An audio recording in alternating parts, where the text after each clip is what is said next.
That ending is a prime example of the dramatic principle known as Chekhov's snowplow. If they bothered to stick it out there in the middle of nowhere, it is going to figure in the plot. As I mentioned in my intro, writer Sterling Siliphant made the characters of John and Red far more interesting than they were in David Goodis's source novel. That may be what earned him a gig writing 1958's The Lineup for director Don Siegel, which features another pair of crazy mismatched crooks hunting for missing heroin in San Francisco. Those guys were played by Eli Wallach and Robert Keith, Brian Keith's father. I wonder if father and son compared notes on how to convincingly play a nutcase villain.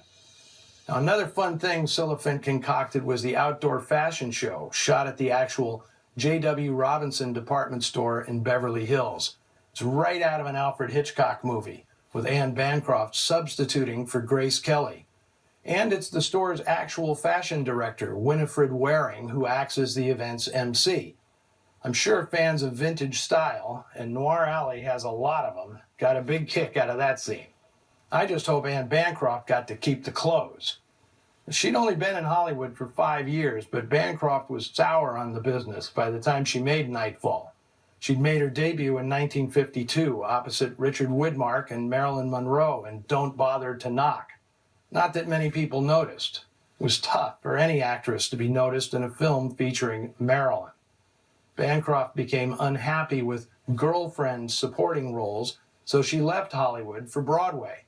She won a Tony in 1960 for The Miracle Worker and returned to the screen in 1962 for the movie adaptation, which won her the Best Actress Oscar. In 1967, she gained iconic status for her portrayal of Mrs. Robinson in The Graduate. Now, while Anne Bancroft earned a reputation as one of the most intelligent and discerning actresses in the business, she passed on a lot of parts that didn't interest her. Her Nightfall co-star, Aldo Ray, earned a lesser rep, especially once his drinking became a real problem. Just too bad, because Aldo Ray was one of the greatest natural actors of the era. He got into movies purely by accident, having accompanied his brother, who wanted to be an actor, on a casting call. But it was Aldo who scored the Hollywood audition. His actual ambition was to be a politician. He was an ardently conservative right-winger. He had no formal acting training, but credited director George Cukor for teaching him everything he needed to know in his first starring role opposite Judy Holliday in 1952's The Marrying Kind. Aldo Ray's complete lack of affect, combined with that rough and raspy voice, fooled some people into thinking he wasn't much of an actor. I contend just the opposite. Ray made trained and polished actors look fake in comparison. Everything the guy did looked completely real, from smoking a cigarette to taking a beating. And he could even make some of Siliphant's overly clever dialogue sound believable. His only drawback as an actor was the way he looked. Middle linebackers didn't get offered much beyond soldiers, crooks, and saddle tramps. Even in this film, we have to drop our preconceptions to accept him as an artist. But once we get past such ingrained biases, it's impossible not to be impressed by how real the guy is on screen. I find myself coming back to Nightfall again and again, mainly to watch Aldo Ray and remind myself of the simplicity of great acting. Now, David Lynch fans out there might be interested to know that Eric DeRay, who played Leo Johnson on the original ABC series Twin Peaks, was Aldo Ray's son by his third wife, Joanna Ray, a prominent casting director who's worked extensively with David Lynch and Quentin Tarantino.